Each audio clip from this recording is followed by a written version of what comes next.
if you're in that kind of situation, why you should not continue in that kind of relationship. The first thing to consider is, first of all, when you are going out with a married person, man or woman, all you are getting is crumbs. That's the truth. You are getting crumbs. You are getting the crumbs. The best part of that man or woman is being shared with either their husband or their wives and their children. You are getting crumbs.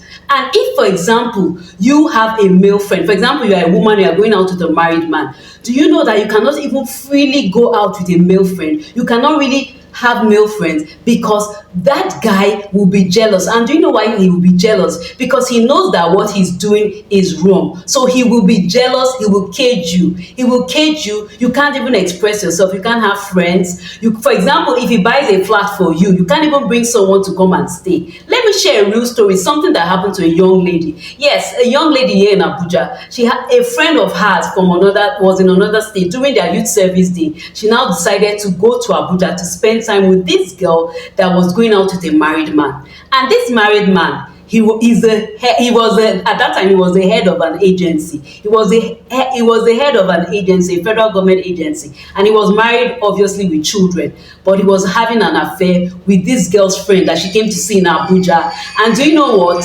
When they were there, she went to visit the girl. Guess what? The man came one day. I don't know who told him that that lady in question had a boyfriend. Even though she was dating him, she had a boyfriend. He came and he was pounding her. He was beating her. And this lady that came out from another place to Abuja was shocked. In fact, it was like a culture shock. She had never experienced that kind of thing. A man old enough to be her father was pounding her friend. And she kept on begging, "Daddy, daddy, please stop." So you can imagine, if you're a single lady and you're going out with a married man, all you are getting from the relationship is simply crumbs. Please, if my voice is a bit loud, that's because of the noise in the background. All you are getting is simply crumbs. You are not getting the best of the man. You can't even go out. You can't feel free. You feel as if you are bought. And number two, another thing you must realize, that whatever money he's giving you, you on your own, you can make that money. You don't even have time to plan for your life, because he can just say anytime, "I'm coming," and you have to leave all what you are doing just to be there for him, to be waiting for him. Even if he wants to spend the next 2-3 hours, you have to be there. You are not even free. Whatever money he's giving you, I repeat, they are crumbs. The money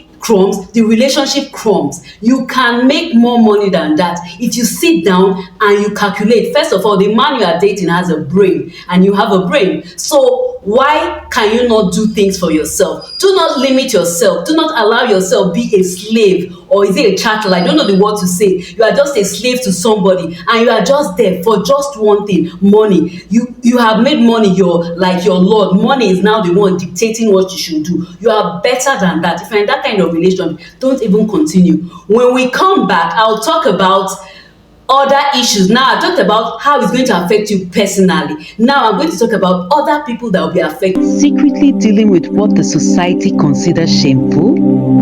Or are you tormented by your thoughts? Or do you just want to learn from the experience of others? I am Ethel Modia, a trained behavior coach and certified mentor. And here on the Behavior Hug YouTube channel, you will get that objective perspective that you so desperately need. Your life and purpose shouldn't be left to chance. It's time to get intentional. Welcome. We are continuing the drama of someone called Chiamaka, who is dating a married man.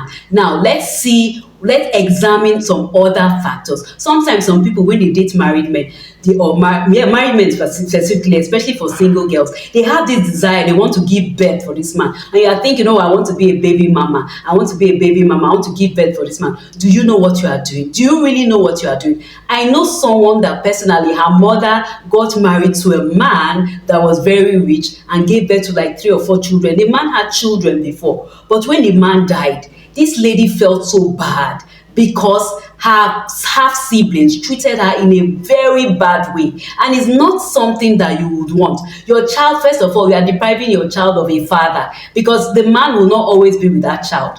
He has his own family. He may have other girlfriends and other things. So he's not even spending enough time with your child. And you know that for a child to grow, to become really responsible, for a child to come out, to understand life, to be properly mentored, a child needs the presence of a father and a mother. So why would you now decide to deprive your child of having a father that will always be there for them, or at least that will be there in the crucial aspects of their lives. How? And first of all, even if you are also depriving your child of a relationship with their half siblings, sometimes the relationships are strained. There may be jealousy, there may be all kinds of things. You know, when in this part of the world, you know how it works. Somebody may say, oh, that person's child wants to take over my children's inheritance, and do something nasty in so many ways. Where in Africa, let's not pretend that these things don't happen. So what is your plan? Is it to make your child unhappy? Then another thing, what kind of legacy? What kind of legacy are you leaving for your child? Do you know that some people,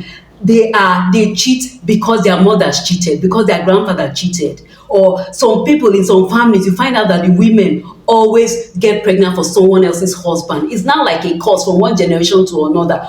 Is that the kind of legacy you want to leave your child? And if indeed your mom was like that, must you also be like that? Because you know it's a generational thing. So it's something you have to go to the root of and deal with. So there's nothing positive about that legacy. Now, there's this story of a woman. She found herself that she would get pregnant, she will have an abortion, and she will vow not to get pregnant again, but she'll get pregnant, she will have an abortion. So one day she was wondering, and her father now said to her that, do you know your grandma has 7 of us?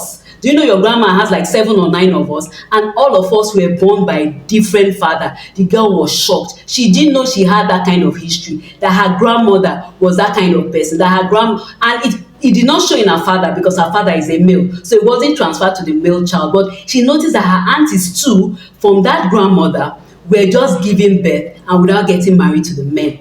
And so she knew it was a bad legacy, and she dealt with the root of the problem. So please, if you're in that relationship, you are with a married man and you think, or even a married woman, and you think it's life, all you are going to live is sadness and bitterness for generations unborn. So this is not to condemn you. There are things, you can get to the root of matter and leave that relationship. Do not continue that pattern. Now, if you have anything to say in the comments, you've been watching so far, you want to say something in the comments, you have any advice, please do. There's something better for all of us beyond that kind of lifestyle. So till I see you in the next video where we'll be sharing something equally informative and educative, take care and God bless.